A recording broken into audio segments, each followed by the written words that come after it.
शिखा को जिस बात की बिल्कुल उम्मीद नहीं वो देखकर चीख पड़ी थी। अनुष्ठान ने उसका संदेश ईश्वर तक तो पहुंचा दिया था, लेकिन ईश्वर ने शिखा की मदद करने से इनकार कर दिया था। क्या हुआ मेरी बच्ची, क्या देखा तुमने? मासी, मैंने देखा स्वर्ग में हलचल मच जाने के बाद देवताओं की सभा से निकलकर नारद मुनि भगवान विष्णु के पास गए। उन्होंने भगवान विष्णु से प्रार्थना की कि वो हमारी मदद करें। मासी, मैंने देखा नारद मुनि वहां से निराश होकर लौट आए। क्या तुमने उनकी बातें सुनी बेटा? नहीं, लेकिन उनके चेहरे के भाव बता रहे थे कि भगवान विष्णु ने इनकार किया है और नारद मुनि दुखी होकर वहां से वापस चले गए। भगवान विष्णु के इनकार करने की क्या वजह हो सकती है? हमें फिर से अनुष्ठान करना होगा मासी। भगवान विष्णु हम सबको मुसीबत में नहीं छोड़ सकते। सबसे पहले शांत हो जाओ शिखा। अगर भगवान ने मदद से इनकार किया है तो कुछ तो बड़ी वजह जरूर होगी। हमें आगे बढ़ना होगा शिखा, हमें वजह जाननी होगी। कुछ है जो हमसे छूट रहा है, हमारी नजरों से दूर है लेकिन हमारे करीब। अगर ऐसा है तो क्या ये बताने में भी वो हमारी मदद नहीं कर सकते मासी? इतना बड़ा इशारा तो उन्होंने कर ही दिया है शिखा। यहाँ ना आने का फैसला सुनाकर उन्होंने हमें यह बता दिया है कि यह लड़ाई हम अपने बूते पर जीत सकते हैं। हमें ऐसा ही सोचकर ध्रुव को वापस लाने के बारे में सोचना होगा। इधर गीता शिखा को शायद दिमाग से सोचने के लिए कह रही थी, तो वहीं दूसरी तरफ सुजाता ने ध्रुव की शक्तियों का प्रदर्शन देखने का फैसला कर लिया था। ध्रुव, तुम जानते हो अपने अपमान का बदला तुम्हें कैसे लेना है।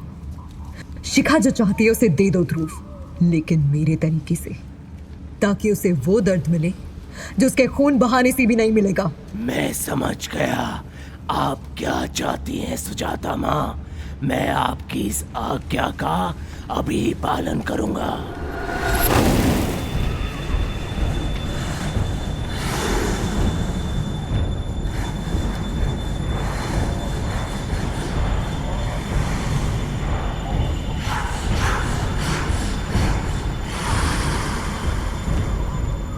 ध्रुव के एक इशारे पर दैत्यों की एक पूरी सेना वहां हाजिर हो गई।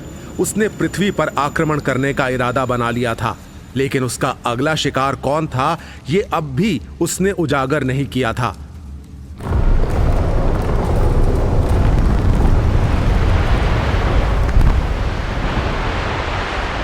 अगले कुछ पलों में पृथ्वी पर भारी तबाही मच चुकी थी। दैत्य अपने घरों से बाहर घूम रहे लोगों को अपना निशाना बना रहे थे। देखते ही देखते पूरे शहर में हाहाकार मच गया। जो भी उनके रास्ते में आता वे उन्हें उठा लेते और 2 हिस्सों में चीर कर फाड़ देते, फिर 2 हिस्सों में बढ़ चुकी तड़पती बॉडी को नीचे फेंक देते। शिखा, दैत्यों ने हमला कर दिया है, मैं उन्हें रोकती हूँ। मैं भी आपके साथ आती हूँ मासी, इनकी संख्या बहुत ज्यादा है। नहीं शिखा, तुम घर जाओ, मुझे इनके इरादे ठीक नहीं लगते। नहीं मासी, आप इनका मुकाबला अकेले नहीं कर पाएंगी। आपकी दी शिक्षा आखिर कब काम आएगी? मैं इन्हें जलाकर भस्म कर दूंगी। जिद ना करो शिखा, तुम इन्हें जलाकर भस्म कर दोगी, लेकिन तुम्हारे मम्मी पापा ऐसा नहीं कर सकते। उनकी सुरक्षा जरूरी है। गीता की बात सुनकर शिखा को अचानक याद आया, उसने अपने मम्मी पापा का हाल काफी समय से नहीं लिया था।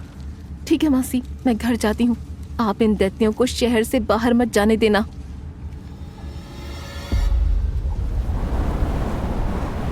गीता आसमान में यूं चक्कर लगा रही थी जैसे समुद्र में बड़ी मछली छोटी मछलियों को निवाला बनाने के लिए लगाती है। गीता के आगे उन दैत्यों की शक्ति कमजोर थी।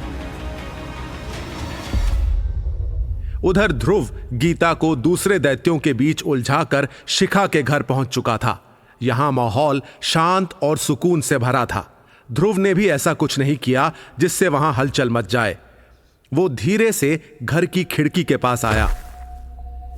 नाना। ध्रुव की बात सुनकर शिखा के पापा खिड़की के पास आए। ध्रुव को देखकर पहले तो उन्होंने पहचाना नहीं, लेकिन जल्दी ही उन्हें अंदाजा हो गया कि वो दैत्य ध्रुव ही है। ध्रुव, ये तुम हो बेटा? 3 साल के ध्रुव का ये रूप देखकर शिखा के पापा को यकीन नहीं हुआ। ध्रुव का खौफनाक चेहरा उन्हें डरा रहा था। ध्रुव धीरे धीरे उनके करीब आया। नानी, वो अपने कमरे में सो रही है, लेकिन तुम यहाँ क्या कर रहे हो ध्रुव? ध्रुव चलता हुआ शिखा की मां के कमरे की ओर गया। शिखा की मां शांति से अपने कमरे में सो रही थी। ध्रुव ने जोर जोर से हिलाते हुए उन्हें जगा दिया। ये क्या है जी? हमें परेशान मत करो ध्रुव, यहाँ से चले जाओ। मैं आपकी सारी परेशानियां खत्म करने आया हूं नाना। शिखा के मम्मी पापा की हालत खराब थी। उन्हें ध्रुव के इरादे के बारे में कुछ भी पता नहीं था। ध्रुव, अगर तुम यहाँ अपनी माँ से मिलने आए हो तो मैं तुम्हें बता दूं, वो यहाँ नहीं है। मैं उनसे मिल आया हूँ। यहाँ मैं आप दोनों से मिलने आया हूँ। मुझे मम्मा तक एक संदेश पहुँचाना है। आप मेरा संदेश उन तक पहुँचा देंगे? क्या संदेश पहुँचाना है? शिखा के पापा ने जैसे ही ये कहा, ध्रुव ने आगे बढ़कर उनकी गर्दन तोड़ दी। नहीं! शिखा की मां अपना सर पकड़कर रोने लगी थी। डर से उनका बुरा हाल हो रहा था। ध्रुव ने शिखा के पापा की गर्दन उनके कंधे से उखाड़कर फेंक दी। मुझे ये संदेश देना था उन्हें। ध्रुव अब डर से कांपती शिखा की मां के करीब पहुंचा। मैं एक बात तो कहना भूल ही गया नाना से। आपसे कह देता हूँ नानी, ईश्वर के जाकर कह देना दैत्य अपने हिस्से का अधिकार लेने आ रहे हैं। ध्रुव ने इतना कहा और अपनी नानी की गर्दन पकड़कर दीवार पर मार दी। सिर दीवार पर लगते ही चारों तरफ खून और मांस बिखर गया। कमरे में चारों तरफ खून ही खून फैल गया। मजा नहीं आया। बहुत जल्दी सब कुछ खत्म हो गया। अब मम्मा का इंतजार करना होगा मजा लेने के लिए।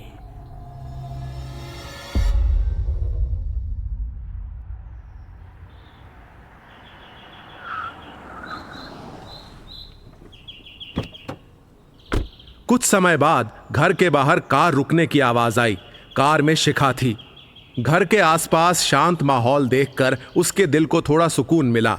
वो भागकर घर के अंदर आई। मम्मी पापा, आप कहाँ हो? शिखा का डर फिर बढ़ने लगा।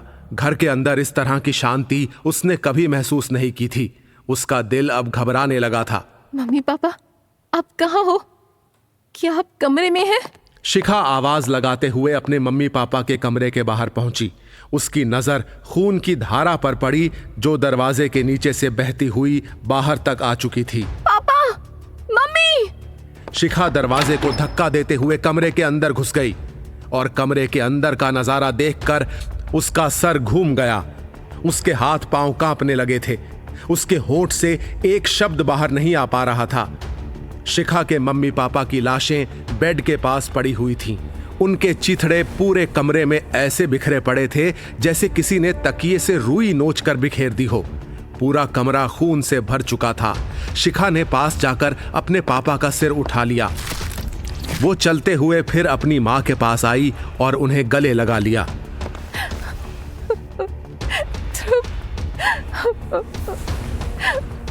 मार दिया? तुमने नाना नानी को मार दिया? शिखा कुछ ना बोली, बस चुपचाप अपने मम्मी पापा का सिर गोद में लेकर रोती रही। सुजाता माँ को तुम्हारी बात पसंद नहीं आई, इसलिए आपको ये सब देखना पड़ रहा था। वो चाहती तो आपका भी यही हाल होता, लेकिन उन्होंने ऐसा नहीं किया। नाना नानी के साथ खेलकर मुझे मजा आया। चले जाओ यहाँ से ध्रुव। अपनी सुजाता माँ को जाकर कहना इस दर्द का हिसाब लेने में आऊंगी। शिखा एक एक का हिसाब लेने आएगी ध्रुव।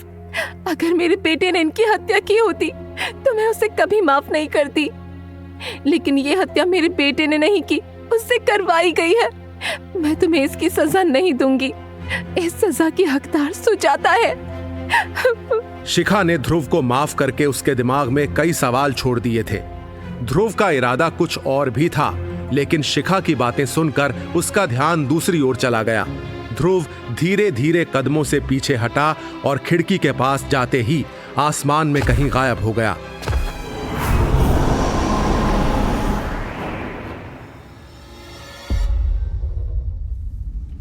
सुजाता ये सब कुछ पाताल लोक से देख रही थी।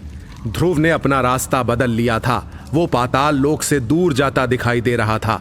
मुझे अफसोस क्यों हो रहा है?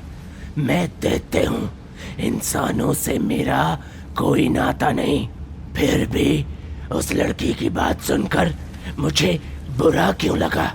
क्यों उसने मुझे माफ कर दिया? कौन हूँ मैं उसका?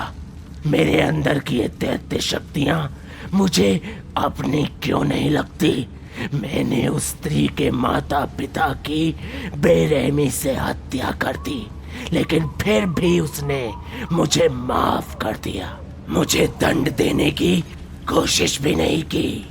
सुजाता ने जब ध्रुव को अपने आप से सवाल करते हुए देखा तो बिना समय गंवाए वो उसके पास आई। काले बादलों के नीचे दोनों मां बेटे उड़ते हुए चले जा रहे थे। तकलीफ में हो? ध्रुव ने सुजाता की बात का कोई जवाब नहीं दिया। तुमने जो किया वो तुम्हारे वजूद के लिए जरूरी था। जिस मुकाम तक तुम्हें पहुंचना है ध्रुव, उसका रास्ता यहीं से होकर गुजरता है। ये महानता की ओर तुम्हारे छोटे छोटे कदम हैं। मुझसे महान तो वो स्त्री है सुजाता माँ। मैंने उसे वो दर्द देना चाहा जिसे देखकर आप खुश हों, लेकिन उसके चेहरे पर मैंने दर्द नहीं देखा। वो शांत थी। उसने 2 शब्द कहकर मुझे माफ कर दिया। मैं इसमें महान कैसे हो सकता हूँ? सुजाता को अंदाजा हुआ ध्रुव के शरीर में इंसानों का दिल अब भी मौजूद है। वही दिल ध्रुव को बार बार इंसानी जज्बातों से भर देता है। ये तुम्हारा नजरिया है ध्रुव। मेरी जगह से देखो तो तुमने बिल्कुल ठीक किया है। फिर भी मैं तुम्हारी चिंता समझती हूँ। शिखा की बातें तुम्हें परेशान कर रही है। इस तरह की रुकावट तो तुम्हारे रास्ते में आनी ही थी। इन्हीं रुकावटों को नजरअंदाज करके तुम्हें अपनी मंजिल तक पहुंचना है ध्रुव।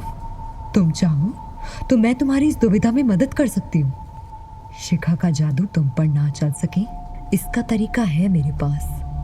कैसा तरीका?